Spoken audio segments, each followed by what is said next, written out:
Bonjour à tous et bienvenue sur LCP. À l'ordre du jour, la question de la fin de vie. Souvenez-vous, il y a environ un an, un projet de loi était déposé à l'Assemblée nationale sur le sujet, mais le débat est resté inachevé en raison de la dissolution de l'Assemblée nationale. En ce printemps 2025, le débat revient puisque deux propositions de loi ont été déposées. L'une qui vise à développer les soins palliatifs destinés aux patients en fin de vie, à soulager leurs souffrances physiques et psychologiques. Et l'autre texte, beaucoup plus sensible, vise à créer une aide à mourir sous certaines conditions strictes. Alors cette évolution législative divise les parlementaires puisque plus de 2600 amendements ont été déposés. De quoi promettre des débats intenses sur ce texte dense. Et pas moins de 7 rapporteurs ont été nommés. Parmi eux, Olivier Falorni, investi de longue date sur le sujet.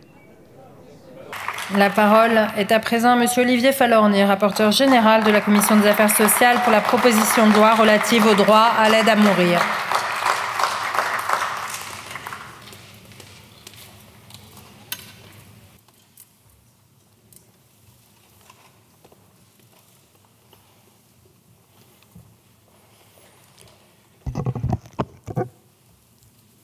Madame la Présidente, Madame la Ministre, Monsieur le Président de la Commission, mes chers collègues, il n'y a rien de plus beau que la vie. Et aimer la vie comme je l'aime, c'est vouloir qu'elle soit la plus belle possible jusqu'à sa fin. Il n'y a rien de plus beau que la vie, mais il y a parfois pire que la mort. Oui, il y a encore pire que la mort quand la vie n'est devenue qu'une inexorable agonie. Oui, il y a pire que la mort quand la vie n'est devenue qu'un océan de souffrance que rien ne peut apaiser. Oui, il y a pire que la mort quand la vie n'est devenue qu'une survie hurlante dont la seule espérance est celle de l'ultime délivrance. Qui parmi nous n'a jamais été confronté dans sa vie à cette question existentielle ? Que veut dire vivre quand vivre n'est plus que souffrir sans espoir de guérison? Cette question, nous ne devons pas l'occulter.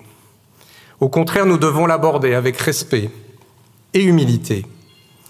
Le respect d'écouter les malades et de ne pas s'arroger le pouvoir de décider pour eux-mêmes. L'humilité de ne pas prétendre avoir la vérité. L'humilité d'avoir des convictions mais pas de certitude. Certitude qui se fracasse d'ailleurs parfois sur la réalité d'expériences personnelles et douloureuses et qui bouleverse alors souvent les points de vue sur la fin de vie. Au fil des ans et des lois, depuis 1999 jusqu'à 2016, 2 droits essentiels ont été conquis. Le droit de ne pas souffrir, en obtenant que la souffrance ne soit plus considérée comme inévitable et encore moins nécessaire. Et le droit de ne pas subir, en obtenant le droit de dire non à l'acharnement thérapeutique, de dire stop à l'obstination déraisonnable. Cela semble aujourd'hui être des évidences. Cela ne l'était pas il n'y a pas si longtemps. Notre devoir est donc de faire de ces droits une réalité, partout et pour tous. Cela passe par le renforcement et le développement massif des soins palliatifs qui sont la réponse principale. Mais comme toute médecine humaine, et malgré le professionnalisme et le dévouement des soignants, ils sont dans certaines circonstances démunis face à certaines souffrances réfractaires ou insupportables. Et c'est pour cela que ce texte propose un ultime recours, celui d'une aide à mourir pour des malades condamnés par la maladie, mais qui ne veulent pas être condamnés à l'agonie. Une réponse principale et un ultime recours. 2 propositions de loi qui ne s'opposent pas, mais qui se complètent. C'est sur cette conviction que repose ce texte sur le droit à l'aide à mourir dont j'ai l'honneur d'être le rapporteur général. Un texte qui a été largement adopté en commission par les 2/3 des députés. Un texte qui est solide et équilibré. Un texte qui est solide car équilibré. Et je veillerai en responsabilité à ce qu'il le reste. Un texte, enfin, qui porte nos valeurs républicaines. Oui, c'est une loi de liberté. La liberté de disposer de sa mort, à l'image de la liberté de disposer de son corps que nous avons sanctuarisé dans notre Constitution. Oui, c'est une loi d'égalité qui permettra de ne plus avoir à s'en remettre à la clandestinité ou à l'exil pour éteindre la lumière de son existence. Oui, c'est une loi de fraternité. La fraternité d'accompagner chacune et chacun jusqu'au bout du chemin, conformément à ses choix et à sa volonté. Alors, mes chers collègues, à l'orée de nos débats, je forme un double vœu. Le vœu que nous saurons collectivement nous montrer à la hauteur de l'exigence de respect et de dignité qui s'impose à nous tous, et comme cela a été le cas en commission. Et je forme aussi le vœu que la représentation nationale soit à l'unisson de la nation, qu'elle soit à l'unisson d'une immense majorité de Françaises et de Français qui aspirent à pouvoir mourir comme ils ont voulu vivre, dans le respect de leur volonté, dans le respect de leur dignité et dans le respect de leur liberté. Je vous remercie. Merci beaucoup, Monsieur le rapporteur général. Dans les heures et les jours qui viennent, nous allons débattre d'un sujet qui nous concerne tous et qui touche à l'essence même de notre humanité, la vie et la mort.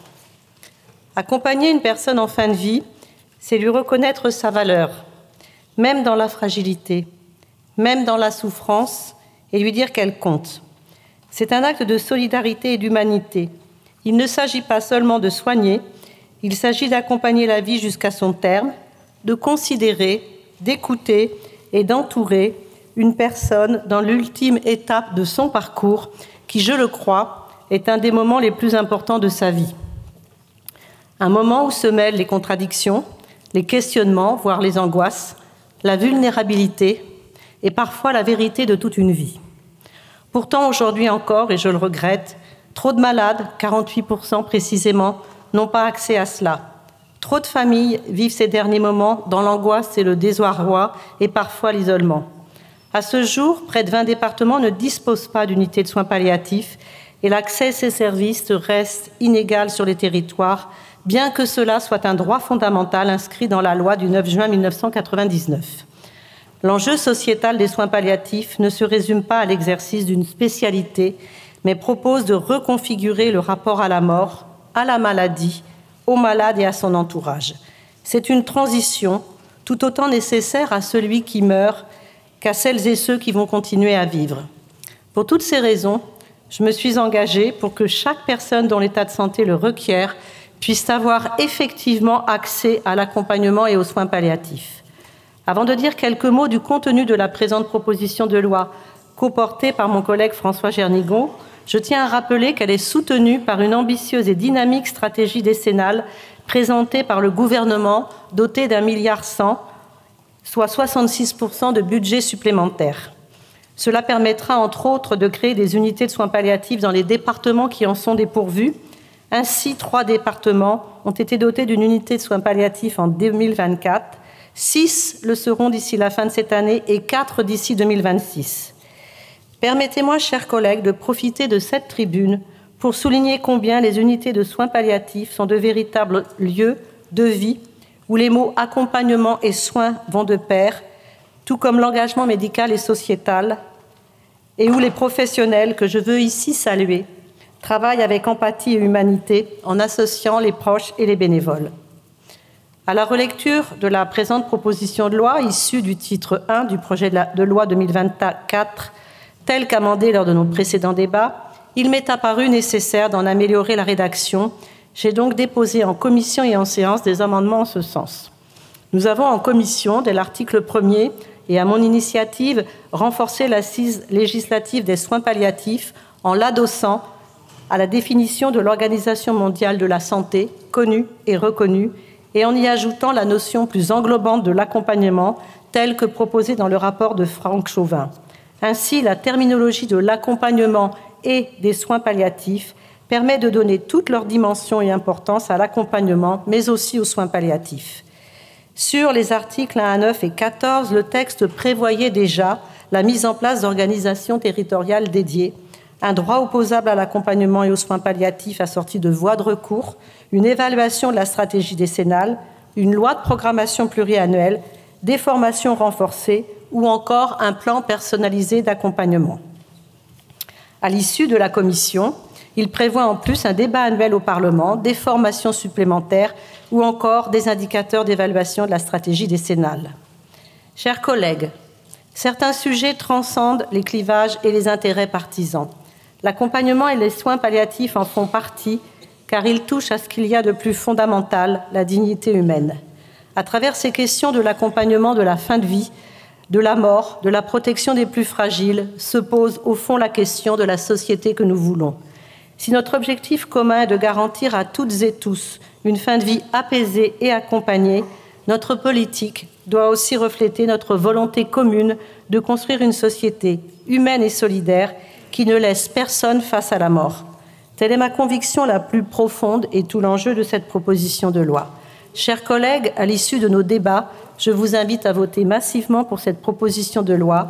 Nous l'avons adoptée à l'unanimité en commission.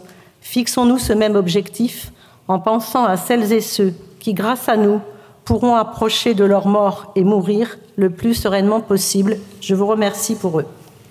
Côté gouvernement, c'est Catherine Vautrin qui porte le texte. La ministre, qui est notamment en charge de la santé, a promis d'être dans l'hémicycle pendant toute la discussion du texte en séance publique. En ouverture des débats à l'Assemblée, elle a défendu un texte de progrès en assurant que le gouvernement, en quête d'un équilibre, déposerait des amendements en vue d'améliorer les propositions de loi. Catherine Vautrin, qui connaît bien ce sujet et qui espère un consensus éclairé sur ce sujet. Madame la Présidente, Monsieur le Président de la Commission des Affaires sociales, Monsieur le rapporteur général, Mesdames et Messieurs les rapporteurs, Mesdames et Messieurs les députés, tous dans cet hémicycle, nous partageons, je pense, la volonté de soulager la souffrance des malades en fin de vie. En revanche, pour y parvenir, les moyens divergent.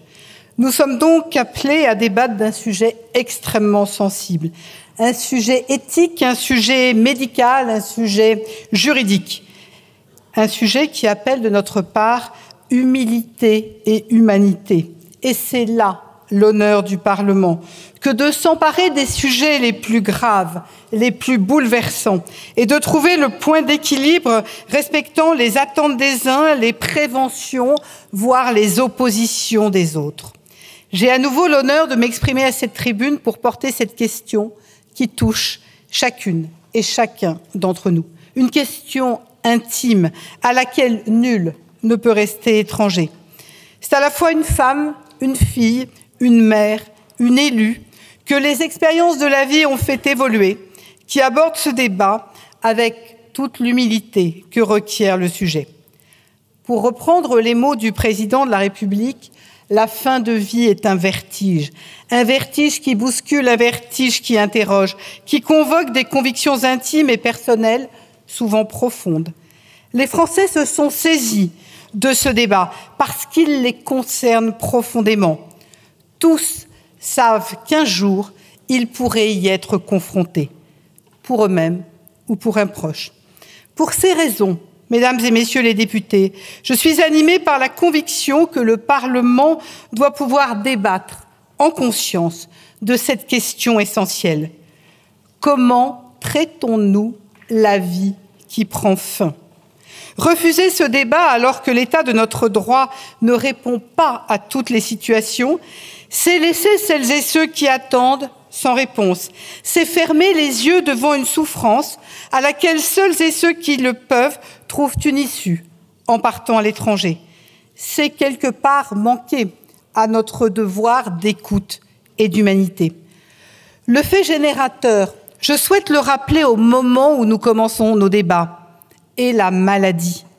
Et c'est la maladie in fine qui entraîne la mort. Ce n'est pas l'âge, c'est bien la maladie qui entraîne la mort. Je le répète en conscience dans notre société vieillissante. Je sais l'implication de nos médecins, de nos équipes soignantes. Je voudrais rappeler l'importance des soins palliatifs, idée partagée par tous dans cet hémicycle. Oui, nous devons garantir un accès aux soins palliatifs partout sur le territoire. C'est tout le sens de la première proposition de loi déposée par Annie Vidal, adossée à la stratégie décennale que j'ai eu l'honneur d'initier. L'accompagnement et la prise en charge de la douleur sont encore très largement insuffisants. Conscient que la loi Claes-Leonetti de 2016 ne répond pas à toutes les situations, nous devons proposer une autre réponse, strictement fondée sur 5 conditions cumulatives et précises, bien encadrées, pour que les patients dont rien ne peut plus apaiser la souffrance, malgré tous les accompagnements possibles aujourd'hui, puissent avoir la liberté de choisir leur fin de vie. C'est ce que permet la seconde proposition de loi portée par Olivier Falorni et beaucoup d'entre vous depuis de nombreuses années. Ces 2 textes ne s'opposent pas, ces 2 textes ne se contredisent pas.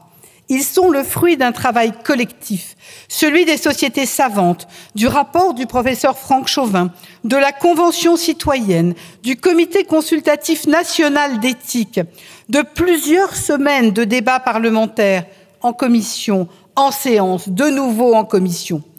Ils reposent sur un même socle, assurer une prise en charge continue de la douleur, dans le respect de la dignité de chacun, en tenant compte de la volonté exprimée par le patient. Depuis plusieurs années, cette question traverse notre société. Elle nous confronte à l'indicible. Comment mieux accompagner celles et ceux qui approchent de l'inéluctable? Comment leur offrir la fin de vie la plus digne possible? Comment leur tendre la main pour qu'ils puissent choisir librement et avec discernement la manière dont ils souhaitent être accompagnés? Ces questions dépassent largement les clivages partisans. Elles échappent aux appartenances politiques. Car aujourd'hui, mesdames et messieurs les députés, nous cherchons une réponse humaine à une souffrance humaine. Ces 2 propositions de loi, dans le prolongement du projet de loi que j'ai porté l'an dernier, sont animées par une même ambition: offrir à chacun une fin de vie digne dans le respect de son autonomie. Alors, sur la proposition de loi concernant les soins palliatifs, comme beaucoup d'entre vous, j'ai visité des unités de soins palliatifs. Comme vous, j'ai écouté des patients, des familles, des soignants, des amis, des proches, des femmes et des hommes confrontés probablement à l'un des moments les plus éprouvants de leur vie. Des malades entourés de professionnels engagés, portés par une humanité admirable. À leur côté, j'ai vu la tendresse, la dignité, la douleur aussi, des souffrances parfois insoutenables. La semaine dernière encore, j'étais à Jean Jaurès à Paris, auprès des patients et des équipes de soins palliatifs. Je veux ici saluer l'engagement de celles et ceux qui accompagnent jusqu'au bout, avec une force tranquille, avec une infinie bienveillance.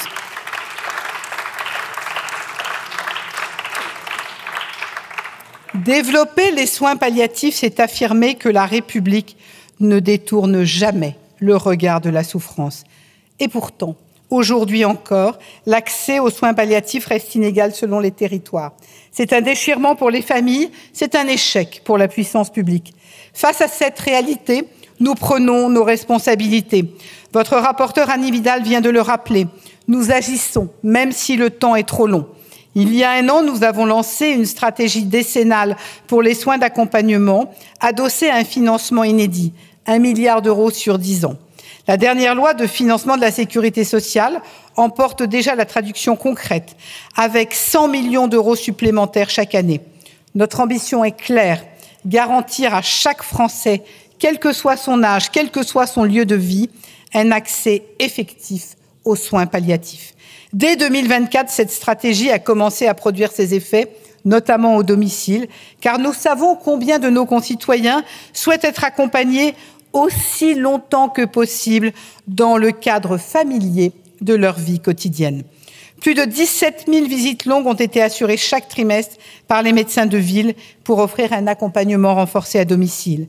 L'hospitalisation à domicile a connu une hausse de 22% du nombre de patients pris en charge. Des équipes d'intervention rapide ont été déployées, capables d'intervenir en quelques heures auprès des patients. 420 équipes mobiles de soins palliatifs sont désormais actives sur tout le territoire, apportant leur expertise aux soignants comme aux familles. À l'hôpital, également, le renforcement de l'offre s'est poursuivi. Le nombre de lits identifiés en soins palliatifs a progressé. 13 départements jusque-là dépourvus d'unités spécialisées en ont ouvert ou en ouvriront dans les prochains mois. Je pense au Cher, aux Ardennes, aux Vosges, à l'Orne, à la Corrèze, au Lot, aux Hautes-Pyrénées, à la Lozère, à la Guyane, à la Sarthe, à l'Eure-et-Loire, aux Pyrénées-Orientales et à la Meuse. 2 premières unités pédiatriques de soins palliatifs ouvriront cette année. En parallèle, et c'est indispensable, nous investissons dans la formation, levier décisif pour faire émerger une véritable culture palliative. Plus de 100 postes ont été ouverts pour la rentrée universitaire 2024-2025, posant les bases d'une filière dédiée. Avec Yannick Neuder, nous savons qu'il faut continuer, voire accélérer autant que possible. C'est tout notre engagement. Nous devons également mieux faire connaître les droits des patients. Une campagne nationale d'information sera lancée cette année sur la désignation de la personne de confiance et sur la rédaction des directives anticipées. Nous devons désormais aller plus loin dans l'accompagnement et dans l'organisation des soins. C'est tout l'objet de la proposition de votre rapporteur Annie Vidal, qui reprend le cœur du texte gouvernemental autour de 3 priorités structurées. La création d'organisations territoriales dédiées aux soins palliatifs et à l'accompagnement pour garantir un accès effectif partout en France. La mise en place d'une formation spécifique pour les professionnels du soin et de l'accompagnement et la généralisation du plan personnalisé d'accompagnement pour assurer un suivi cohérent et respectueux des volontés des patients. Ce plan ne sera en aucun cas un document de plus. Il sera le fruit d'un véritable dialogue entre le soignant et le patient. Les professionnels sont unanimes. Cet échange à cette étape de la maladie est indispensable. Chaque patient a des attentes spécifiques et doit pouvoir les exprimer pour que son parcours soit le mieux adapté possible. Je souhaite, mesdames et messieurs les députés, préciser clairement que ce plan ne contiendra aucune mention de l'aide à mourir. Votre rapporteur François Gernigon l'a rappelé tout à l'heure. Ce n'est ni la vocation ni le moment opportun pour aborder cette question. Parmi les avancées majeures du texte figure le développement de structures d'hébergement à taille humaine, offrant une alternative au domicile. Elles permettront d'accueillir des patients pour des séjours temporaires ou plus longs, tout en respectant pleinement leurs souhaits d'accompagnement. Je le redis, le personnel de ces structures n'a pas vocation à pratiquer l'aide à mourir. Si un patient formulait une telle demande, elle serait instruite dans les mêmes conditions que s'il était à son domicile, conformément au cadre prévu par la loi. Mesdames et messieurs les députés, ce texte adopté à l'unanimité en commission, nous espérons qu'il le sera également en séance publique. Nous partageons une exigence, celle d'être à la hauteur des attentes des Françaises et des Français sur ce sujet. Je voudrais maintenant venir sur la proposition de loi sur l'aide à mourir. C'est l'attente de certains de nos concitoyens qui nous conduit à regarder les limites du cadre actuel pour certaines situations de fin de vie. J'entends bien sûr toutes celles et ceux qui demandent pourquoi légiférer à nouveau. La loi Claeys-Leonetti existe déjà. La sédation profonde et continue jusqu'au décès est une avancée majeure et cette loi du 2 février 2016 doit être aujourd'hui mieux connue, mieux appliquée. Mais il ne s'agit pas, et je voudrais le rappeler ici, d'un acte anodin. La sédation profonde et continue, lorsqu'un patient atteint d'une affection grave et incurable et dont le pronostic vital est engagé en fait la demande, génère l'arrêt des traitements, de tous les traitements, y compris la nutrition, et l'endormissement irréversible. C'est donc une démarche lourde qui accompagne inéluctablement vers la mort. Les 2 auteurs de ce texte de loi, auxquels je redis mon respect et mon attachement, n'en partagent pas la même lecture. Pour Alain Claeys, que je salue et que je cite, ce n'est pas un acte létal, mais c'est déjà de l'aide à mourir. On ne se réveille pas. Pour Jean Leonetti, je cite, « C'est une façon de soulager les souffrances du malade.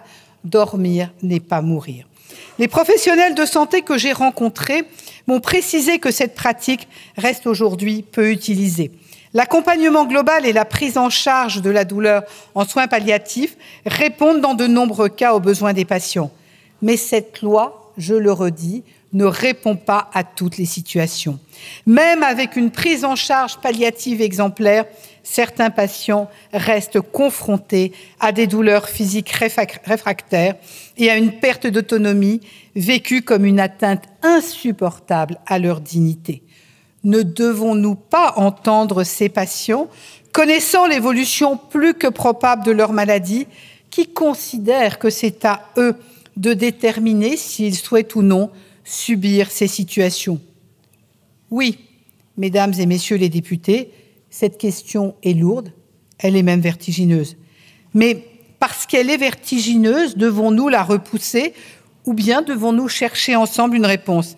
C'est la question évoquée à l'instant par le rapporteur général Olivier Falorni. C'est tout le sens de sa proposition de loi relative à l'aide à mourir. Il est des souffrances qu'aucun traitement aujourd'hui ne peut plus apaiser. Il est des parcours où les soins palliatifs, malgré leur qualité, ne suffisent pas. Il ne s'agit pas d'opposer la vie et la mort. Il ne s'agit pas davantage d'opposer les soins palliatifs et l'aide à mourir. Il ne s'agit pas non plus d'opposer la sédation profonde et continue et l'aide à mourir.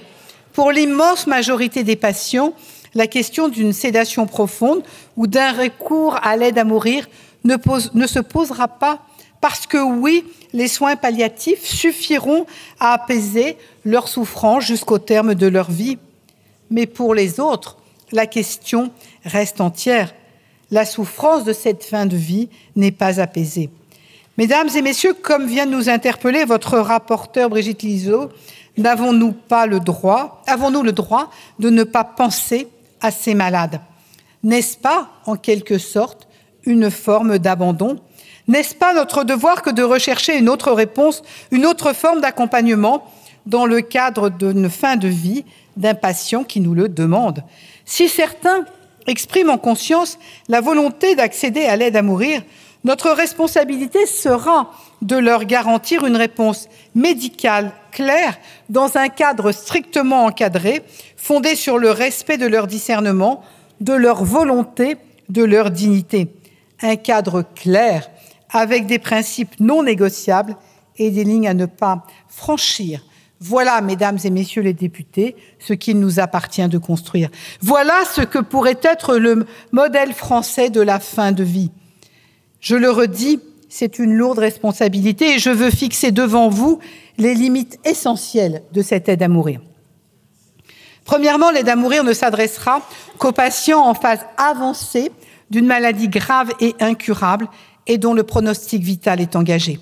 La phase avancée vient d'être définie par la Haute Autorité de Santé comme l'entrée dans un processus irréversible marqué par l'aggravation de l'état de santé qui affecte la qualité de vie. Le gouvernement proposera d'inscrire dans la loi cette définition de la phase avancée issue des travaux de la Haute Autorité de Santé.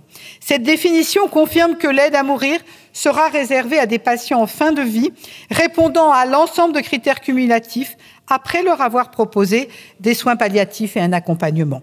L'avis de la Haute Autorité de Santé est utile. Aucun critère temporel individuel ne peut fonder une approche satisfaisante. Ni moyen terme, ni aucune autre alternative ne sont jugées pertinentes. Deuxièmement, l'autonomie du patient doit rester au cœur de notre réflexion. Pour que cette autonomie soit réellement garantie, jamais l'aide à mourir ne pourra être proposée, suggérée ou encouragée. C'est un choix intime et réitéré que seule la personne malade, dans son fort intérieur, peut formuler. Pour que cette autonomie soit respectée, le texte initial prévoyait que le patient s'administre lui-même la substance létale. Ce n'est que dans de rares exceptions, lorsque l'état physique du patient ne le permet pas, qu'un professionnel de santé pourrait intervenir. La Commission est revenue sur cet équilibre. Je porterai le rétablissement de la rédaction initiale. L'auto-administration doit rester la première intention. Aussi, garantir l'autonomie suppose de laisser au patient un temps de réflexion incompressible une fois la demande acceptée par le médecin. Ce délai de 48 heures inscrit dans le projet initial est une garantie supplémentaire. Le rétablir me paraît une nécessité. Troisièmement, le discernement du patient doit être plein et constant tout au long du processus.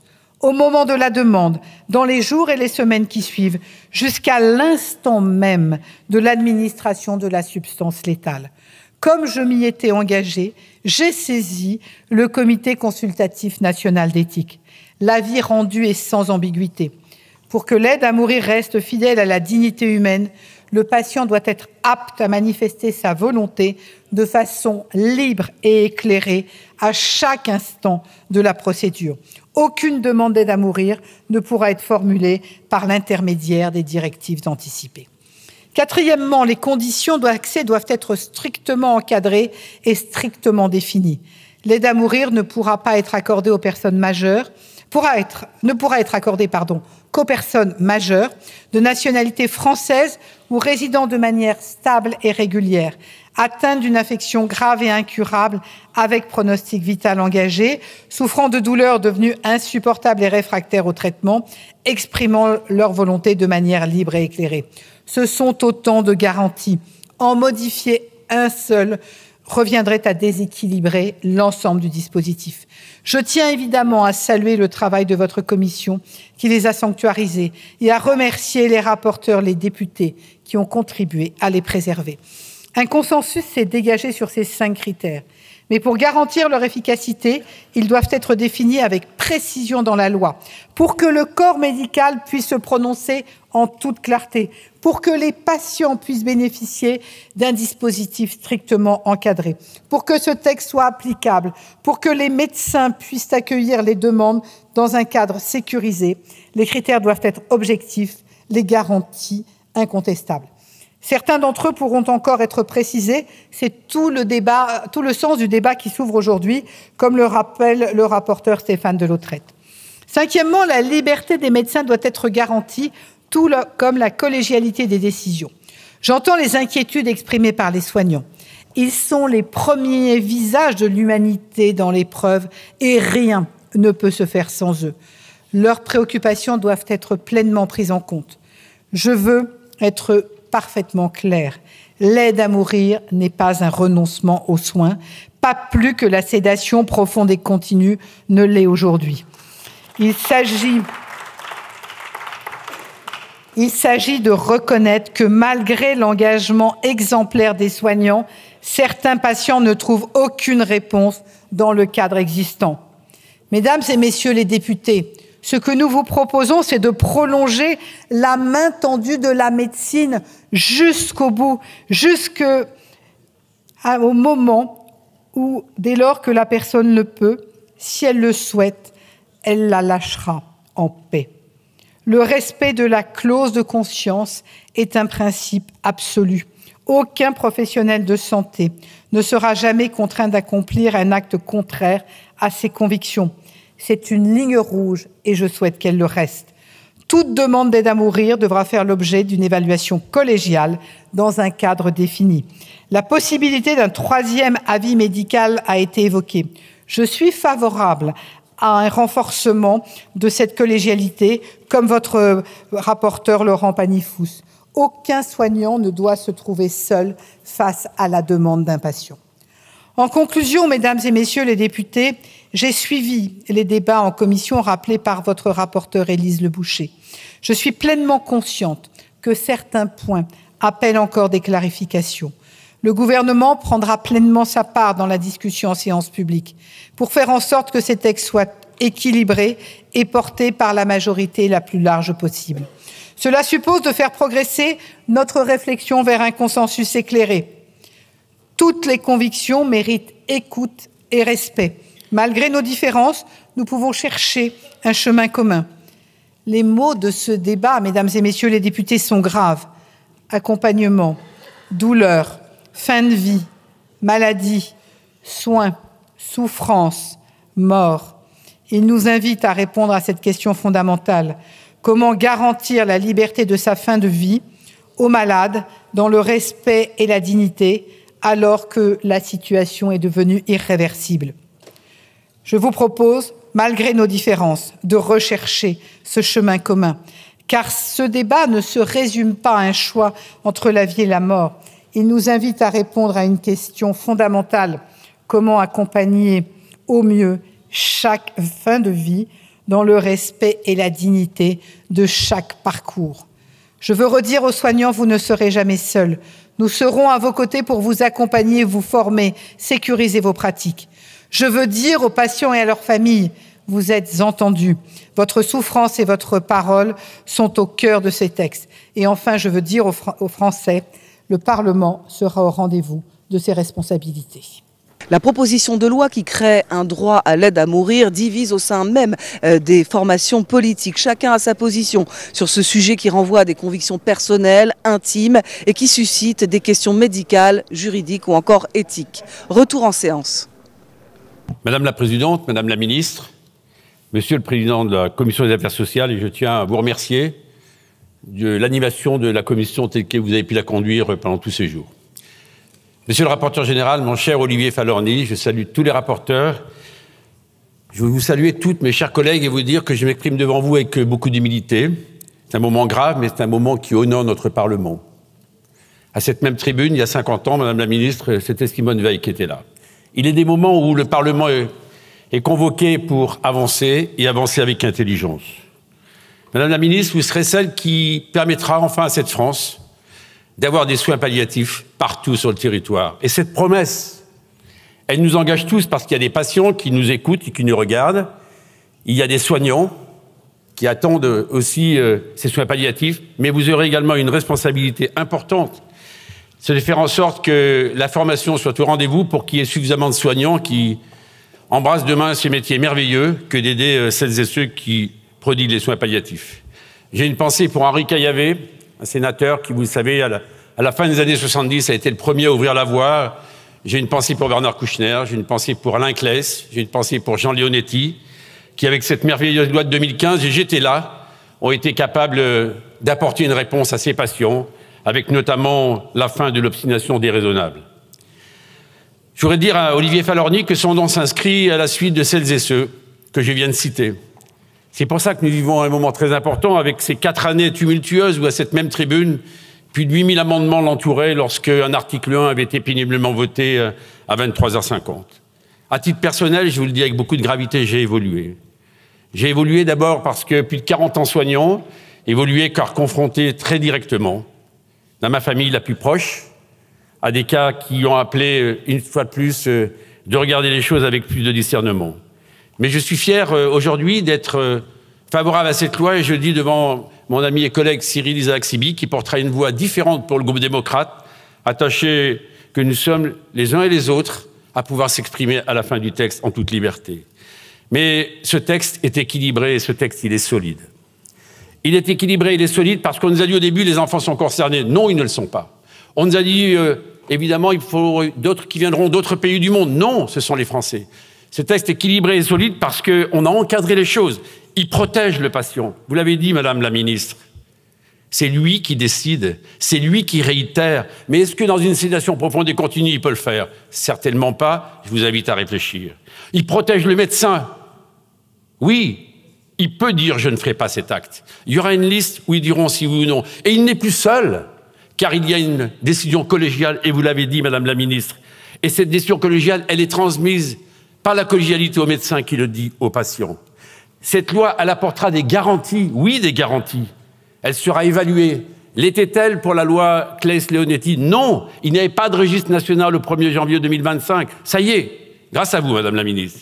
Cette loi, s'il y a des dérives constatées, il pourrait y en avoir. Eh bien, il y aura des saisines judiciaires possibles auprès du procureur. Il y aura les conseils de l'ordre qui seront là pour dire il y a eu telle dérive qui a pu s'installer. Et puis le fait d'avoir fait ce choix, et je le dis devant des collègues d'autres groupes politiques, de faire en sorte que les directives anticipées n'intègrent pas cette idée d'aide à mourir, montre bien que notre texte est solide et équilibré. Et vous l'avez précisé, Madame la Ministre, l'avis de la Haute Autorité de Santé. Lorsqu'on vous dit « quelqu'un va mourir à court et moyen terme », j'ai entendu ces messages. C'était il y a plus de 50 ans, pour mon propre frère. 40 ans il a vécu. 40 ans il a vécu. Donc on ne sait pas ce qui se passe. En revanche, il y a des cas où, lorsque la douleur est indicible, qu'elle est réfractaire, qu'on sait qu'on ne peut plus rien faire et que l'humanité et l'humanité n'est plus au rendez-vous, il faut aider ces hommes et ces femmes. Si on les aime, à les laisser partir. C'est parce que ce texte est équilibré, c'est parce que ce texte apporte des garanties, c'est parce que le débat, je dis devant les amis républicains et les amis du RN aussi, et de tous ceux qui sont là, où chacun a fait des pas les uns vers les autres, on s'est écouté, et le débat était digne en commission, je souhaite qu'il le soit tout autant ici. Alors, mes chers collègues, vous l'aurez compris, moi je n'ai aucune certitude. La seule certitude qui me porte, c'est que je crois que le texte que nous avons bâti tous ensemble permet de répondre à quelques cas où nous sommes dans une impasse totale. C'est la raison pour laquelle je soutiendrai ce texte d'aide à mourir. Et puis j'ai une pensée enfin pour les conventionnaires. Oui, il y a eu une magnifique convention à la demande du président de la République qui a fait un boulot formidable. Et j'ai eu l'honneur d'aller justement à la restitution des travaux. Leur message, je vous le dis, était un message qui appelle à la réflexion, à l'humilité, et surtout qui montre que le meilleur de nous-mêmes, c'est lorsque nous sommes forts collectivement. Merci. Lorsque le Parlement se saisit de questions à la fois éthiques, morales et de santé, il arrive que notre longue marche législative soit rythmée, comme c'est le cas aujourd'hui, par le battement têtu de deux horloges. Celle de la médecine, qui recule sans cesse la frontière de la mort, et celle, intime, des femmes et des hommes qui nous interrogent.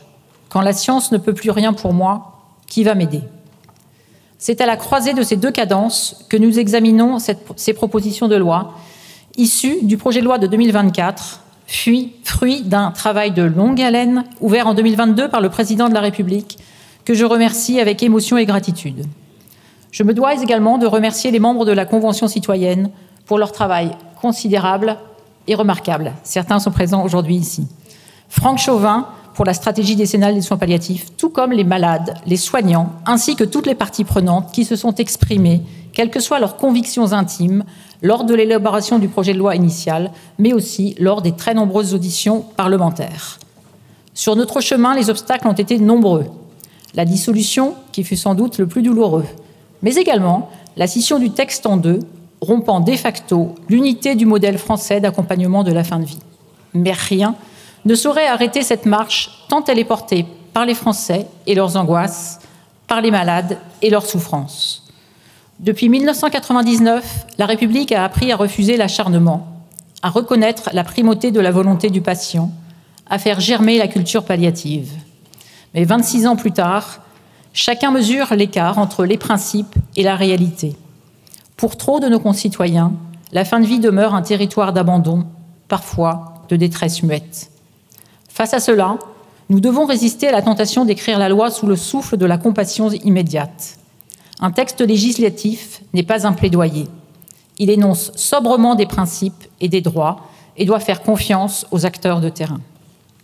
Au sortir de la Commission des affaires sociales, la proposition de loi sur l'accompagnement et les soins palliatifs portée par Annie Vidal compte 31 articles contre 4 dans le projet de loi initial.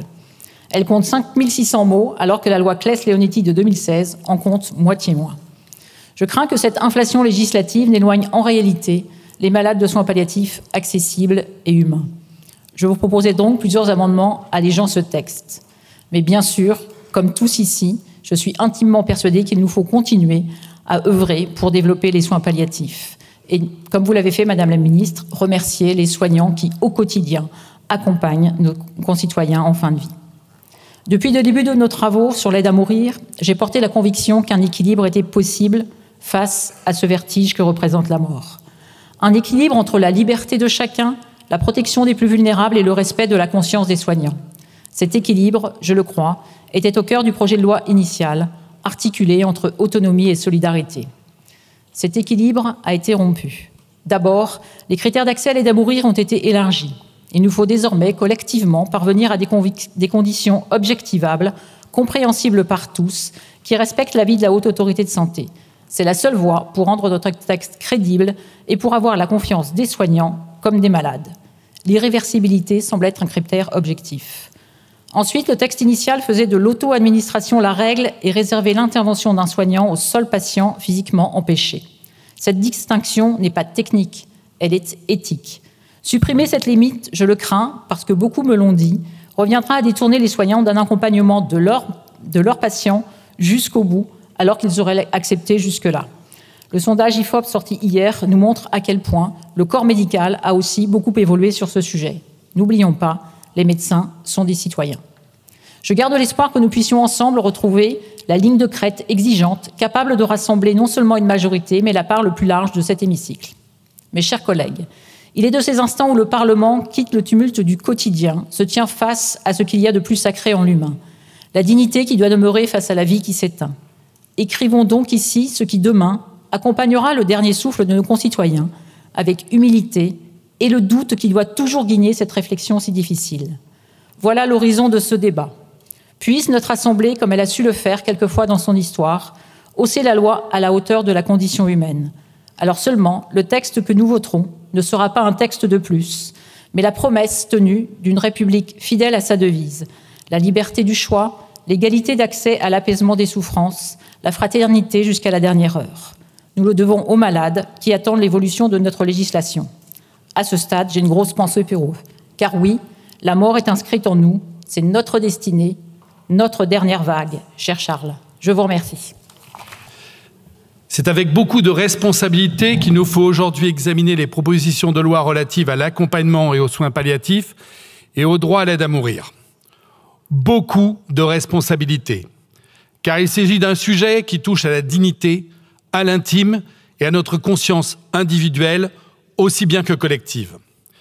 Si un choix a été fait, celui de séparer en deux le projet de loi interrompu l'année dernière, il faut rappeler que le développement des soins palliatifs ne rentre en aucun cas en concurrence avec l'ouverture du droit à l'aide à mourir, car s'il est essentiel et indispensable de combattre efficacement la douleur et de mieux accompagner les personnes qui souffrent, il est également légitime et nécessaire d'accompagner celles pour lesquelles la souffrance est devenue insupportable et inévitable. J'ai reçu nombre de personnes inquiètes des conséquences de l'ouverture de l'aide à mourir. Et je les comprends.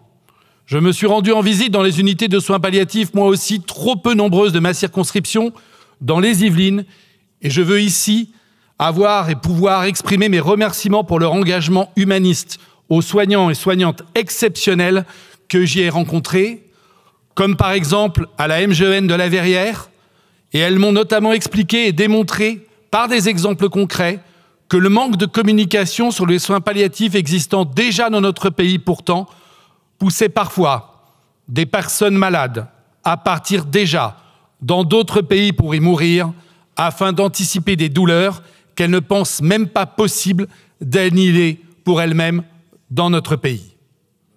Le manque d'accompagnement, d'information ou d'offres de soins palliatifs accélère alors la décision des patients qui se sentent abandonnés alors que les personnes bien accompagnées demandent beaucoup moins l'accès à l'aide à mourir.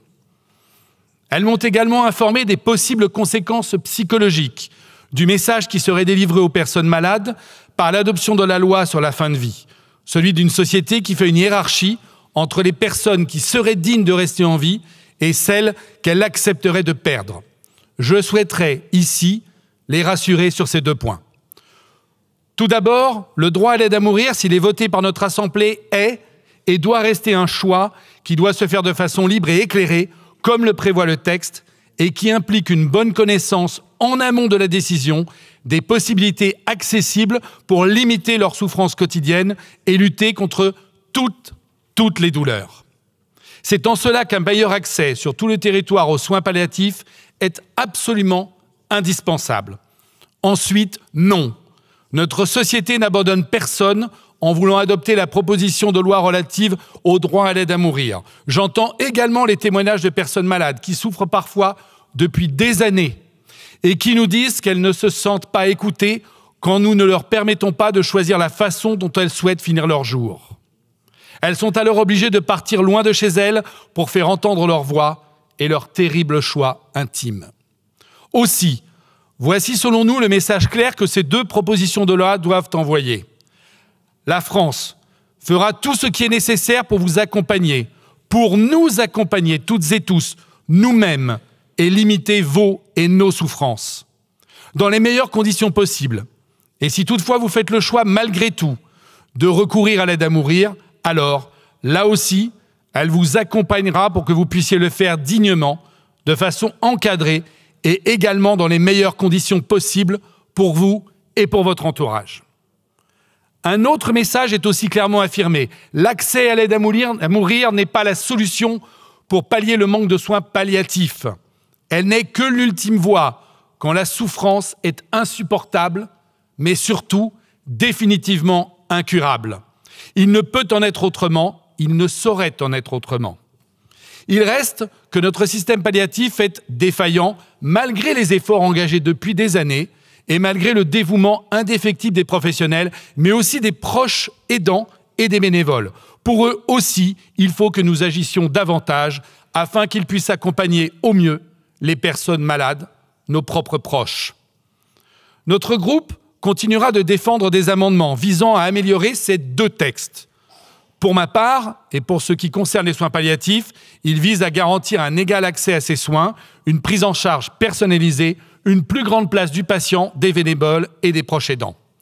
Concernant ces derniers, je souhaite profiter de cette prise de parole pour les remercier pour tout l'accompagnement, l'aide, le soutien physique et moral qu'ils apportent au quotidien, à la fois aux personnes morales, malades, mais aussi aux personnes qui ne peuvent être quotidiennement présentes pour leurs proches. Il est nécessaire d'aller plus loin dans les dispositions qui sont mises en place pour soutenir les aidants.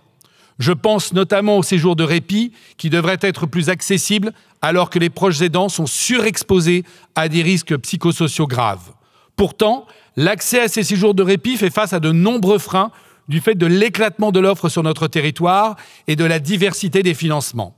Il est nécessaire de se pencher sur ce sujet, ce qui fera d'ailleurs également l'objet d'un amendement. Notre groupe s'attachera aussi à maintenir les avancées que nous avons déjà obtenues en commission et tout particulièrement la création d'un diplôme d'études spécialisées dans l'objectif de reconnaître une filière palliative qui serait ainsi valorisée. La formation à l'approche palliative est primordiale dans notre pays. Par ailleurs, comme pour beaucoup d'autres sujets, le manque de moyens alloués au développement des soins palliatifs est conséquent alors qu'il est nécessaire d'avoir des fonds pérennes et en adéquation avec les besoins. La stratégie décennale et les crédits prévus qui l'accompagnent est une bonne chose, tout comme la loi de programmation pluriannuelle. Toutefois, nous avons besoin de garanties que les sommes prévues à l'article 7 ne subissent pas de coupes budgétaires. Des lois de programmation sur d'autres thématiques importantes pour le bon fonctionnement de notre société ne sont malheureusement aujourd'hui pas respectées. On peut donc s'en inquiéter. Je ne saurais concevoir, et nous serions dans une indignité absolue si demain, et si les deux textes proposés sont votés, par manque de crédit, nous ne présentions pas des soins palliatifs accessibles et connus de tous, ce qui entraînerait ceux qui souffrent à envisager de mettre fin à leur jour par l'application d'une loi de notre République. Pour les deux textes examinés aujourd'hui, il s'agit de garantir la dignité des personnes malades au moment où elles en ont le plus besoin, où elles sont les plus fragiles et où elles doivent parfois faire un choix difficile qui a des conséquences irrémédiables pour elles, évidemment, mais également pour les personnes qui les accompagnent au quotidien. Comme d'habitude, et encore plus que jamais certainement, la liberté de vote de mon groupe s'appliquera totalement. Elle sera d'autant plus libre pour ces deux propositions de loi, tant elles font résonner en chacun de nous des sentiments et des expériences intimes. Dans tous les cas, tous les députés du groupe Lyotte ont le même objectif, qui est le même, j'en suis certain, que le vôtre, garantir aux patients, mais aussi à tous ceux qui les aident au quotidien, un accompagnement adapté dans le strict respect de la volonté et de la dignité des personnes malades. Je vous remercie.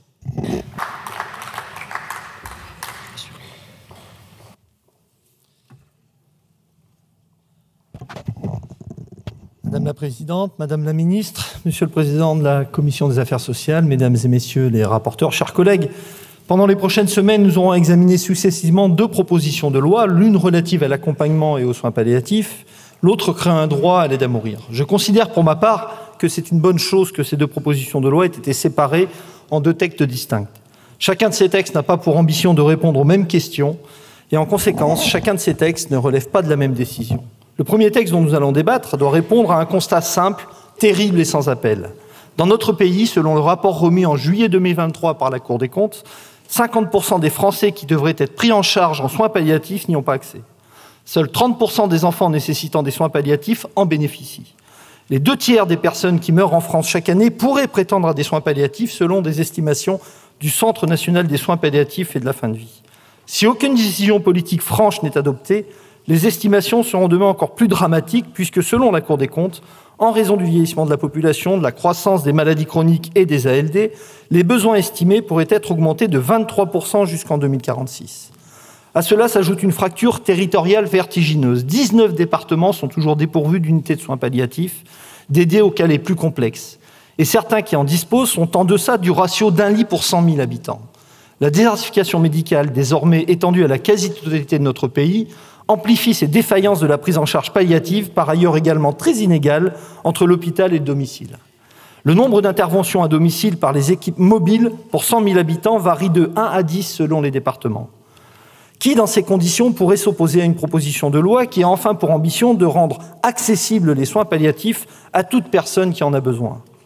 De fait, il s'agit d'une mesure de justice pour les patients et leurs familles qui ont besoin d'être soulagés. Il s'agit d'une mesure de justice pour les soignants qui doivent les accompagner. Il s'agit d'un texte que nous aurions dû débattre il y a une décennie au moins, et il mérite à ce titre un traitement à part, sérieux et exigeant. L'examen en commission des affaires sociales a permis des avancées, je pense notamment à la redéfinition de l'accompagnement et des soins palliatifs ou à la précision des missions des maisons d'accompagnement. Mais disons-le clairement, derrière le vote unanime des commissaires aux affaires sociales existent des points de friction et non des moindres. En premier lieu, certains ont pu critiquer, arguant de trop de complexité, le fait de hisser au rang de droit opposable l'accès à l'accompagnement et aux soins palliatifs. D'autres, au premier rang desquels Madame la rapporteure, ont voulu supprimer les articles relatifs à la stratégie décennale et à la loi de programmation pluriannuelle, expliquant que ces dispositions n'avaient aucune valeur normative. Mais un texte de loi fixe différentes natures de normes, celles immédiatement agissantes et celles qui prennent acte et date et, ce faisant, engagent et obligent à terme. Faire du droit aux soins palliatifs un droit opposable, c'est traduire notre exigence en matière d'accompagnement des personnes malades et de leurs familles. Le droit opposable aux soins palliatifs, c'est aussi rappeler les agences régionales de santé et donc tout gouvernement à ses responsabilités en matière de santé publique. Et il n'y a pas de mystère. Pour rendre ce droit aux soins palliatifs enfin effectif, il faut des moyens. La stratégie décennale, la définition de ces moyens, son évaluation annuelle et la loi de programmation pluriannuelle répondent à cette exigence de moyens et de transparence à l'égard de l'ensemble de nos concitoyens. À chaque discussion de loi de finances, nous, députés, rappellerons le gouvernement, quel qu'il soit, à ces outils de programmation que nous avons votés. Cette proposition de loi sur l'accompagnement et les soins palliatifs est finalement à l'image de ce que devrait être une grande loi de santé publique.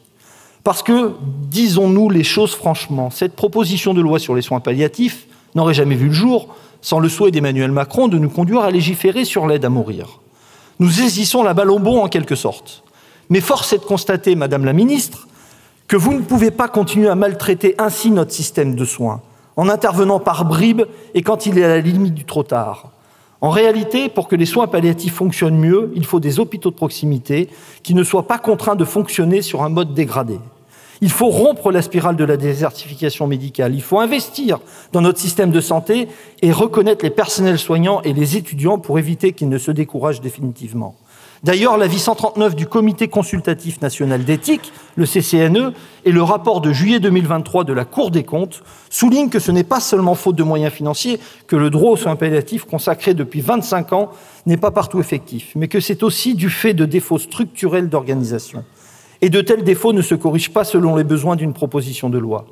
Ils nécessitent, pour être surmontés, une remise à plat d'ensemble, et je pense que c'est là aussi l'avantage des lois de programmation en soins palliatifs, certes, mais de celles qu'il nous faudrait définir relativement à l'ensemble de l'accès aux soins, parce que bien penser en fonction des besoins, ces lois de programmation supposent de repenser l'architecture du système de soins au plus proche des besoins. C'est pourquoi, dans ce contexte, quand la porte-parole du gouvernement annonce il y a à peine un mois que le prochain budget sera un cauchemar, je suis inquiet. Quand ce gouvernement n'a comme seule obsession de réaliser 40 milliards d'euros d'économies, sans jamais en revanche évoquer la possibilité de créer 40 milliards de recettes nouvelles, je suis très perplexe. De la même manière, comment légiférer sur la fin de vie en contournant une fois de plus la promesse d'une loi grand âge formulée devant les Français par Emmanuel Macron il y a 7 ans? Comment mettre en place le virage domiciliaire? Comment favoriser une prise en charge palliative à domicile? Comment permettre, dans le respect des malades et des soignants, une aide à mourir quand, en l'état actuel de la proposition de loi, le domicile apparaît comme le lieu par défaut de cet acte, sans avoir au préalable défini les conditions les plus favorables à vieillir chez soi? Vous l'aurez compris, cette première proposition de loi relative à l'accès aux soins palliatifs représente pour l'ensemble des députés communistes et des territoires dits d'outre-mer du groupe GDR un engagement auprès des personnes malades et de leurs familles qui doit nécessairement se traduire par une obligation de moyens de la part de l'État pour l'ensemble de notre système de soins. Et même si nous examinerons les deux propositions de loi distinctement, la première, en rendant compte de l'état dramatique de notre système de soins dans son ensemble, nourrit des appréhensions légitimes chez certains d'entre nous quand il s'agit d'aborder la deuxième proposition de loi. Précisément en ce qui concerne la seconde proposition de loi, le CCNE en définit bien l'enjeu. Il existe des souffrances auxquelles il ne peut être remédié ni par les soins curatifs ni par les soins palliatifs. Et c'est à l'égard de telles souffrances que le droit d'avoir une fin de vie digne, consacré actuellement par la loi, peut être un droit inaccessible. L'enjeu de cette proposition de loi n'est donc pas pour moi, et comme je peux l'entendre parfois, de permettre à chacun de choisir librement le moment de sa mort. L'enjeu est d'apporter une réponse circonscrite à des personnes malades incurables qui ne peuvent plus trouver secours dans les soins qui leur sont administrés et qui, au regard de souffrances physiques et psychologiques insurmontables, souhaitent abréger leur fin de vie. En ce sens, l'aide à mourir n'est pas un soin. Elle doit être envisagée quand, dans le cadre d'une affection grave et incurable en phase avancée ou terminale, le recours aux soins est épuisé et qu'une personne malade choisit de ne plus recevoir de soins. En revanche, l'aide à mourir est un acte médical, car pour prévenir toute dérive, elle doit reposer sur l'expertise et l'accompagnement des soignants. De ce point de vue, j'attends de nos débats qu'une véritable collégialité soit définie dans la proposition de loi. Ce ne peut pas être un médecin qui, seul, décide sur le recueil de l'avis de deux autres soignants que la demande d'aide à mourir doit être accordée. Plus concrètement, l'option retenue est celle du suicide assisté et de l'euthanasie selon la volonté de la personne malade. À titre personnel, comme la majorité des membres de mon groupe, je n'y suis pas opposé. D'autres le sont, craignant des dérives. Quelques députés de mon groupe y sont franchement favorables et souhaiteraient même que la proposition actuelle soit plus ambitieuse en permettant notamment aux directives anticipées ou à l'expression de la personne de confiance d'être opposables en la matière. Pour ma part, je n'y suis pas favorable pour une raison simple. La personne malade doit pouvoir jusqu'au dernier moment exprimer sa décision de mourir. Le souhait de mort, notre représentation de la mort, est variable selon l'âge, notre état de santé et les événements de la vie. Les personnels en soins palliatifs en apportent le témoignage. Dans les jours qui suivent un accident, la demande de mort est fréquemment très forte, avant de s'amenuiser en raison du choc subi par la personne. J'entends également les doutes et les réticences, et même la stricte opposition de certains de mes collègues, au-delà de ma propre famille politique. Il faut peser le poids de cette évolution législative au regard de l'état de notre système de soins, au regard des attaques persistantes contre notre modèle solidaire de protection sociale, au regard de la paupérisation de notre société qui accroît la vulnérabilité dans la vie et face à ses aléas et particulièrement face à l'approche de la mort. En aucun cas et d'aucune manière, il ne faudrait que le recours à l'aide à mourir soit une solution de repli ou par défaut, par manque d'accompagnement. Dans cette perspective, avec certains de mes collègues, je proposerai de renforcer les conditions d'accès à l'aide à mourir en ajoutant comme 6e critère que la personne le demandant doit avoir bénéficié d'un accompagnement et de soins palliatifs si elle le souhaitait. En aucun cas, la mise en place du droit à l'aide à mourir ne doit devenir une norme ou banaliser la fin de vie et la mort. Et c'est pourquoi j'entends aussi les collègues qui nous alertent sur l'état du monde au moment où nous tentons de légiférer sur l'aide à mourir. Des guerres ancrées et larvées, le déboiement d'un libéralisme forcené qui prône l'individualisme mercantile, les folies du surhomme et de l'eugénisme d'un Elon Musk au plus haut du niveau du pouvoir aux États-Unis. Autant de dérives qui, malheureusement, travaillent les consciences individuelles et collectives. Chers collègues, pour toutes ces raisons, cette seconde proposition de loi nous engage, comme sans doute aucune autre, car il nous est demandé d'inscrire dans la loi ce qui, par nature, échappe à toute prise, ce dont, bien naturellement, nous nous détournons, et qui est l'instant de mourir. Aussi, pour que ce droit nouveau soit bien synonyme d'une réponse exceptionnelle à un besoin clairement identifié auquel la législation en vigueur n'apporte pas de réponse, devons-nous poursuivre les débats engagés en commission avec intelligence, patience et humilité. Je vous remercie. Chers collègues, nous sommes aujourd'hui à un moment charnière, un carrefour moral, éthique, civilisationnel. D'un côté, un texte, celui sur les soins palliatifs, un texte porteur d'une réponse nécessaire, attendue, urgente, celle de garantir enfin l'égalité d'accès aux soins sur tout notre territoire, celle de réaffirmer une promesse républicaine, ne jamais abandonner un seul Français face à la souffrance. Mais ceux qui ont été chargés de le rédiger n'y ont, semble-t-il, jamais vraiment cru. Et cela se ressent. Car sous couvert de solidarité, ce texte introduit en réalité une rupture, l'abandon institutionnalisé par la mise à mort. Sans même attendre que notre pays se dote des garanties fondamentales d'égalité d'accès aux soins, certains veulent déjà offrir une alternative. Mais de quelle alternative parlons-nous quand le choix réel n'existe pas encore ? Aujourd'hui en France, la liberté de mourir est envisagée, alors même que la liberté de vivre n'est toujours pas garantie. En effet, le texte qui nous est présenté ne se contente pas de modifier la loi. Il bouleverse le regard que nous portons sur la vie, la vulnérabilité et le rôle de la médecine. Il nous engage collectivement, bien au-delà des clivages partisans. À toutes les familles qui ont accompagné un proche, jour après jour, dans la maladie ou le handicap, à celles qui ont vu décliner un être cher avec impuissance, je veux dire, nous vous entendons. Nous savons ce que signifie la fatigue, l'épuisement, parfois la solitude. Ces douleurs traversent le corps autant que l'âme. Et parfois, oui, la tentation d'une délivrance émerge. C'est justement parce que nous ne jugeons pas ces pensées qu'il faut les accueillir avec compassion et surtout avec fraternité. La fraternité, c'est un engagement. C'est la promesse de soigner, de soulager physiquement comme moralement.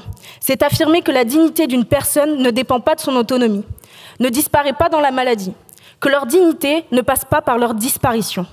La fraternité, c'est enfin garantir qu'aucun citoyen ne devienne un poids pour la société. Le texte qui nous est soumis considère l'euthanasie comme une réponse possible, une solution médicalisée, cadrée, présentée comme rassurante. Mais que signifient ces termes au fond ? Qu'est-ce qu'une souffrance réfractaire ? Une affection incurable ? Comment décider qu'une vie ne vaut plus d'être vécue ? Ces questions ne sont pas théoriques, elles sont brûlantes, car les critères proposés sont flous, mouvants, vulnérables aux interprétations. Nous devons également, en conscience, interroger les non-dits de ce débat. Personne ici n'oserait réduire la fin de vie à une simple équation comptable. Et pourtant, les tensions budgétaires du système de santé sont bien réelles. Dans un tel contexte, qui peut garantir que la solution létale, qui coûte une centaine d'euros seulement, ne finira pas, un jour, par devenir une réponse rentable face à des soins pour pathologies graves qui, eux, s'élèvent à plusieurs milliers d'euros ? Et que dire de la parole du patient ? Sommes-nous certains qu'une demande de mourir soit toujours libre, éclairée, non influencée ? Qu'un entourage soit systématiquement bienveillant, non intéressé ? Qui, demain, protégera ces personnes vulnérables ? Comment empêcher des cas comme Sophie ? Cette grand-mère hollandaise, qui, souffrant de la maladie d'Alzheimer, avait demandé l'euthanasie par directive anticipée, mais qui a dû être endormie parce qu'elle se débattait de toutes ses forces au moment de l'injection létale, ne voulant plus mourir.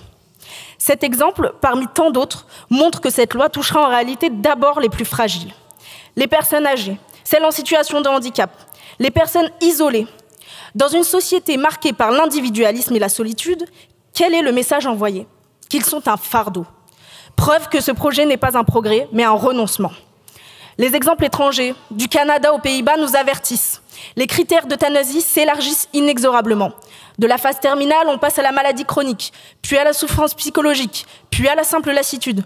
Qui sera demain juge du mal-être de l'autre ? Chers Français, vous qui nous écoutez, vous devez prendre la mesure de ce débat. Vous qui vivez dans des territoires où l'hôpital est à bout de souffle, où les soins palliatifs sont absents, est-il juste, est-il humain qu'on vous propose la mort alors même que le soin vous est refusé ? Offrir la mort n'est pas une solution médicale, c'est un aveu de défaite morale. Non, la main qui soigne ne peut être celle qui tue. Et ce sont les soignants eux-mêmes, signataires du serment d'Hippocrate, qui demain devront porter cette charge. Enfin, chers collègues députés, nous avons une responsabilité historique. Tenir bon, choisir le soin, pas l'abandon. La présence, pas l'effacement. La vie même fragile, pas l'élimination. Car une société qui légalise le suicide assisté ou l'euthanasie ne se libère pas, elle abdique. J'en appelle donc à un sursaut de conscience, à une réflexion profonde sur ce que nous sommes en train de voter et ce que nous allons transmettre. Pas une société du tri et du renoncement, mais une société de l'attention et de la fidélité à la vie. Je vous remercie. Madame la Présidente, Madame la Ministre, Mesdames et Messieurs les rapporteurs, mes chers collègues. Il y a un an, nous examinions un projet de loi relatif à l'accompagnement des malades et de la fin de vie. Aujourd'hui, le sujet nous revient scindé en deux. Nous aurions pu nous en féliciter, car nous l'avions demandé avec insistance. Mais n'est-ce pas en réalité une manœuvre artificielle ? En effet, après les débats en commission, nous ne pouvons qu'être particulièrement inquiets. Pour prendre l'exemple de la Belgique, qui a adopté les deux lois en même temps, force est de constater que celle légalisant l'euthanasie a largement pris le pas sur celle relative aux soins palliatifs. Le nombre des euthanasies n'a plus que décuplé en 20 ans, alors que l'offre palliative n'a augmenté que de 7,9% entre 2012 et 2019. Montant très inférieur à la hausse en moyenne de 25% dans les autres pays où l'euthanasie reste interdite. Comme dans tous les pays ayant légalisé une euthanasie, nous constatons l'inefficacité des garde-fous censés éviter les dérives. Après 22 ans de pratique, l'impact réel de la loi pour les personnes fragilisées est qu'elles perçoivent leur dignité comme étant réduite du fait de leur maladie. Quant aux soignants belges, les services de soins palliatifs évoquent à mots couverts une pression qui pèse sur eux pour les inciter à pratiquer l'euthanasie. Que signifie donc le vote d'une loi qui autorise la mort programmée pour certaines personnes et dans certaines circonstances? N'y aura-t-il pas un risque de confondre la dépendance et l'indignité et de différencier arbitrairement les vies qui ne méritent pas d'être vécues des autres? Au crépuscule de la vie, l'homme est partagé entre le désir de vivre et le désir de mort, désir d'éviter ou de retarder l'inéluctable, désir d'en finir avec sa souffrance et d'abréger ce temps long qui nous fait aussi souffrir. Dépénaliser l'euthanasie serait une transgression majeure. Il y a un droit à la protection de la vie, exigible envers la société. Mais il n'y a pas, pour équivalent, un droit à la mort que l'on peut exercer mais pas revendiquer. Pour les partisans de la mort programmée, leur légalisation ne retirerait rien à ceux qui y sont opposés. Ce serait oublier le caractère normatif, universel de la loi et sa portée symbolique. Cela revient à dire à toutes les personnes qui deviennent vulnérables qu'elles ont perdu une part de leur dignité et qu'il est légitime pour elles de disparaître. Pourtant, la dignité est inaltérable et elle ne se perd jamais. La demande de mort est toujours légitime. Elle doit être entendue, elle traduit une angoisse de la souffrance. Ne pas souffrir, ne pas être prolongé par un acharnement thérapeutique, ne pas mourir seul, c'est cela l'attente de la majorité des Français. Si les lois de 1999, 2005 et 2016 peinent à devenir effectives, c'est que les moyens financiers et humains de développement des soins palliatifs ne sont pas au rendez-vous. Entre ces lois sur les soins palliatifs et celles que vous voulez nous voir adopter, légalisant la mort programmée, il n'y a pas une différence de degré mais de nature. L'adoption de la seconde PPL marquera une vraie rupture dans notre société. Comme le dit Jean Leonetti, ce ne sera pas aller plus loin, mais aller ailleurs.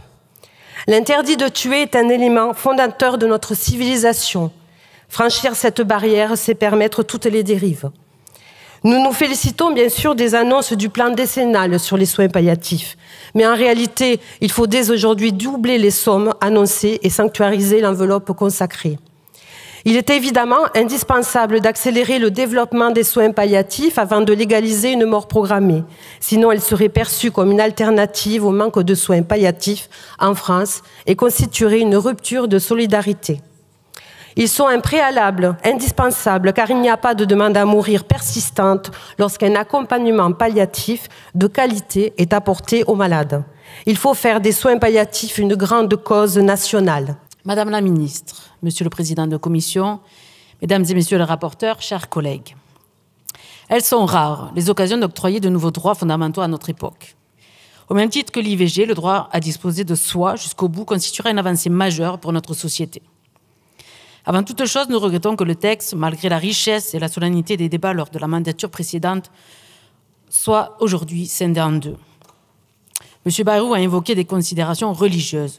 Or, la foi, aussi respectable soit-elle, elle serait fondée la loi de notre République laïque. Quoi qu'il en soit, nous refusons la division artificielle de l'enjeu de la fin de vie digne et choisie, qui doit être perçue comme un tout cohérent, du diagnostic au dernier souffle, de l'information du droit des patients à l'accompagnement des proches. Nous avons tenu à maintenir corrélés les sujets de soins palliatifs et celui de l'accès à l'aide à mourir. Tout au long de l'examen en commission, nous avons été guidés par le principe d'une République sociale et solidaire et de dignité humaine.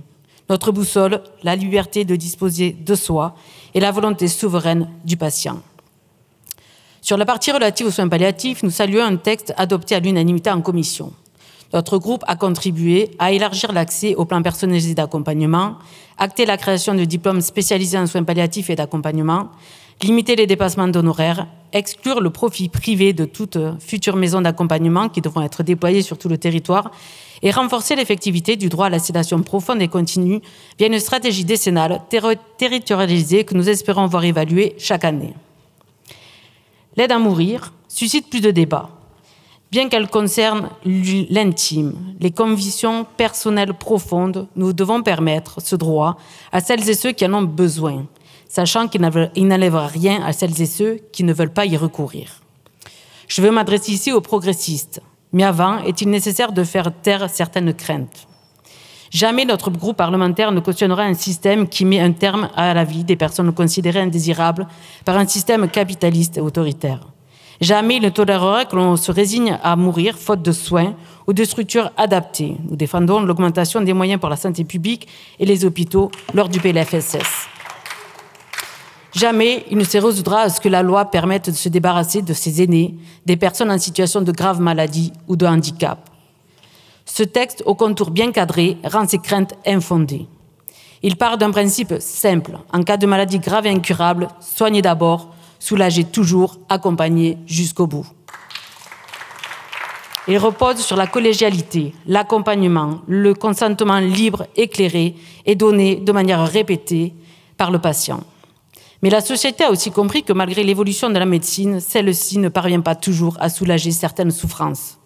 C'est alors que l'aide à mourir trouve tout son sens comme un ultime recours de liberté et d'humanité. Elle est une issue, elle est un soulagement, elle est un ultime soin. Comme beaucoup d'entre vous, j'ai connu dans ma propre famille la dégradation irréversible, le maintien en vie sans consentement, dans la douleur, parfois sans conscience. Je pense ici à celles et ceux qui, atteints de maladies neurodégénératives ou évolutives graves, doivent s'exiler, s'ils en ont les moyens, pour avoir une fin de vie digne. La loi Claeys-Leonetti a déjà posé l'obstination déraisonnable, les directives anticipées, la désignation d'une personne de confiance. Je suis de celles et ceux, minoritaires, en cohérence avec la loi qui défendent l'introduction d'une tierce personne volontaire pour administrer la substance létale et les directives anticipées prévoyant le cas de perte irréversible de conscience. Nous, insoumis et insoumises, sommes convaincus que choisir sa fin de vie est une forme des plus abouties de l'autodétermination. Nous voulons un droit inviolable, opposable, public, non marchandisé. Nous avons d'ailleurs fait adopter mon amendement inscrivant dans le texte l'interdiction de toute contrepartie financière hors rémunération des professionnels. Je conclurai ici avec les mots de celui qui fut l'un des premiers à porter, il y a 25 ans, cette lutte. Pouvoir décider de sa fin de vie, c'est commencer à entrer dans une humanité radicale. Ne plus avoir peur de la mort, c'est commencer à être radicalement et intimement libre. Dès lors que nous sommes institués comme personnes par ces libertés-là, alors nous ne parlons plus d'une loi, nous parlons d'un droit fondamental de la personne humaine. Et c'était Jean-Luc Mélenchon. Je vous remercie. Madame la Présidente, Madame la Ministre, Monsieur le Président de la Commission des Affaires sociales, Mesdames et Messieurs les rapporteurs, mes chers collègues. Mon groupe parlementaire a accueilli avec satisfaction l'existence de 2 textes. En effet, nous sommes très vigilants à ce que l'on n'instaure pas le suicide assisté comme étant un continuum des soins palliatifs. Le suicide assisté est de nature anthropologique et éthique très différente et doit clairement être distingué de l'univers du soin palliatif. Les soins palliatifs sont avant tout une médecine à visage humain, centrée sur le patient qui doit s'y sentir en totale confiance. Ce qui caractérise d'ailleurs les soins palliatifs, c'est une pratique du soin qui accepte la finitude et prend en charge le patient dans toute sa globalité, honorant sa dignité jusqu'à sa fin de vie et évitant les 2 extrêmes que sont d'une part l'obstination déraisonnable et l'euthanasie d'autre part. Je voudrais d'ailleurs aussi en profiter ici pour saluer l'action de tous ces professionnels de santé qui s'investissent sans compter en matière de soins palliatifs et comme vous avez été plusieurs à le faire, leur engagement les honore évidemment et constitue aussi un point très fort d'une éthique à la française en matière de fin de vie. Dans le prolongement de cette perspective, nous rejetons fermement l'idée que le suicide assisté serait en quelque sorte, et certains utilisent ce terme, un soin ultime. Cette euphémisation serait de nature à créer un doute sérieux sur la finalité même des soins palliatifs. Un tel doute serait dommageable pour les patients, tout comme pour les soignants qui sont mobilisés dans les unités de soins palliatifs et qui, fort légitimement, se font une très haute idée de la manière dont ils interagissent avec leurs patients. Évidemment, nous sommes très favorables à une stratégie décennale pour le renforcement des soins palliatifs. D'ailleurs, lors de la précédente législature, nous avions porté un texte dans ce sens au travers d'une proposition de loi, laquelle fut d'ailleurs, il faut le dire, adoptée à l'unanimité ici à l'Assemblée nationale, et c'est heureux. Les soins palliatifs doivent impérativement être prodigués dans un délai compatible avec l'état de santé des patients. Le droit d'accès doit être réel. Vous y faisiez référence, Madame la Ministre, c'est effectivement une difficulté. À vrai dire, notre crainte, c'est de voir des concitoyens réclamer le suicide assisté parce qu'ils n'auraient pas eu accès aux soins palliatifs. Ce serait un échec majeur et, disons-le, un échec collectif. C'est pourquoi il est également essentiel que la stratégie décennale des soins palliatifs donne des moyens suffisants pour véritablement garantir l'accès aux soins, et ceci dans la durée. Et vous savez le risque que cela représente en raison de l'annualité budgétaire. Et d'ailleurs, les moyens ne doivent pas être uniquement financiers. Au moment où notre système de santé est fortement sous tension, la question des moyens humains se pose plus que jamais avec une grande acuité. Et c'est bien là que réside aussi la difficulté. Nous le savons et vous le savez, Madame la Ministre. L'enjeu est vraiment de taille car l'offre de soins palliatifs demeure très hétérogène sur notre territoire national et reste très insuffisante, comme l'ont constaté aussi bien l'Académie nationale de médecine que la Cour des comptes encore récemment.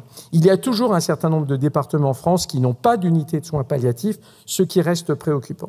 Le groupe de la droite républicaine sera donc attentif à ce que ce texte puisse garantir à l'ensemble des Français un accès effectif aux soins palliatifs, et ceci partout sur notre territoire.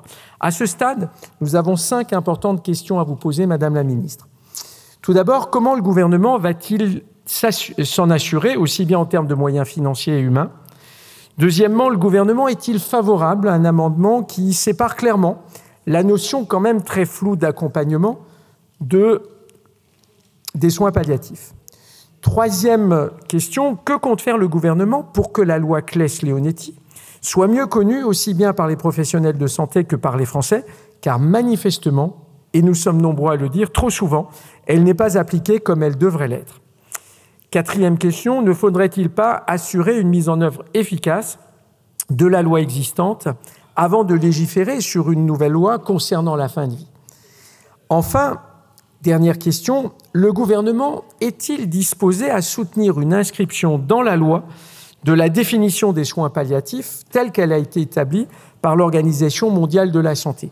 En tout cas, ce serait de nature à rassurer un certain nombre d'entre nous. Vous le voyez, le questionnement et les questions restent très importantes et nous devons collectivement tout mettre en œuvre pour protéger les plus vulnérables de nos concitoyens. C'est l'engagement que nous devons collectivement porter et c'est cela qui doit nous motiver et c'est cela qui est aussi la grandeur d'un texte sur les soins palliatifs. Je vous remercie. Enfin, nous reprenons dans cet hémicycle les débats sur cette loi, interrompus il y a plus de 10 mois par la décision unilatérale du président de la République de dissoudre notre Assemblée. Ce débat est fondamental. La mort fait partie de la vie, la mort est intime, mais elle est tout à la fois politique. Notre société se doit de contribuer à réduire les souffrances pour toutes et tous, accompagner chacune et chacun dans ces derniers mois, dernières semaines, derniers jours, garantir un droit inconditionnel aux soins palliatifs et instaurer une nouvelle liberté, une ultime liberté, celle de choisir d'en finir quand le pronostic vital est engagé, en phase avancée ou terminale, et quand les souffrances sont réfractaires à tout traitement. Tels sont les enjeux colossaux de nos débats. Abordons-les sans tabou, dignement et en respect. Tant de citoyennes et de citoyens attendent cette loi depuis des décennies. Notre groupe écologiste et social déplore tout d'abord le choix du Premier ministre de scinder le texte en 2, que nous étudions avant le coup près de la dissolution. L'un et l'autre sont étroitement liés. Il est impératif de garantir l'accès aux soins palliatifs pour réduire au maximum les souffrances et en ultime recours, garantir cette ultime liberté, l'aide à mourir, lorsque malgré tout, les souffrances demeurent insupportables en laissant à chacune et chacun son libre choix. Il est urgent de garantir l'effectivité des droits des patients à des soins palliatifs sur l'ensemble des territoires de la République, urbains, ruraux, sur tous les départements, ultramarins compris, et j'insiste, parce que c'est souvent là où le retard est pire encore. Avec un droit opposable, et nous avons bien dit un droit opposable aux soins palliatifs. Nous devons toutes et tous être conscients du retard pris, tant lié aux politiques de casse de l'hôpital public, d'austérité contre la santé. En Île-de-France, 6 personnes sur 10 décédées auraient eu besoin de soins palliatifs. Seuls 43% en ont bénéficié à l'hôpital et moins encore à domicile. 19 départements sont encore dépourvus d'unités en soins palliatifs. Si la planification des moyens alloués aux soins palliatifs est une bonne chose, par la stratégie décennale, nous dénonçons fermement la décision prise en commission, sur proposition de la rapporteure, de diviser par 2 les moyens globaux alloués à ce plan, les faisant passer de 2,2 à 1,1 milliard. Certes, ce plan n'est pas contraignant, mais si en 10 mois, les moyens que vous êtes prêts à mettre aux soins palliatifs ont été d'ores et déjà divisés par 2, tout porte à craindre que, comme l'ensemble des moyens alloués à la santé publique, ceux alloués aux soins palliatifs soient les prochaines victimes de vos cures d'austérité successives, réduisant les avancées prévues dans ce premier texte. En matière de soins palliatifs, comme de toutes les dépenses de santé, les moyens doivent être adaptés aux besoins et non l'inverse. Il me semble donc décisif de rétablir les moyens initialement prévus l'an dernier pour réellement renforcer ce domaine de la médecine et améliorer réellement l'accompagnement des personnes qui en ont besoin. Comme cela a été adopté en commission, suite notamment à mon amendement, il faut développer une formation pour toutes et tous à la fin de vie. Avant d'être une science, la médecine se doit d'être un humanisme. L'accompagnement, l'écoute, la compréhension des patients, toutes ces choses-là sont essentielles. Les soignants doivent donc être formés à cela. Mais il faut également un diplôme d'études spécialisées et accompagner la recherche. Pourquoi n'avez-vous pas auditionné les 4 seuls maîtres de conférences en soins palliatifs? 4 seulement. Mieux vaut tard que jamais, je vous invite à le faire. Voilà pour ces extraits de la discussion générale sur la fin de vie. Les 2 textes, l'un sur les soins palliatifs, l'autre sur l'aide à mourir, occuperont l'essentiel de l'ordre du jour de l'Assemblée nationale, avec à l'issue des débats 2 votes solennels qui sont programmés à ce stade le 27 mai. C'est la fin de cet épisode. On va bien entendu continuer à suivre sur LCP la discussion de ces 2 propositions de loi sur la fin de vie. On se retrouve très vite. Ciao, ciao.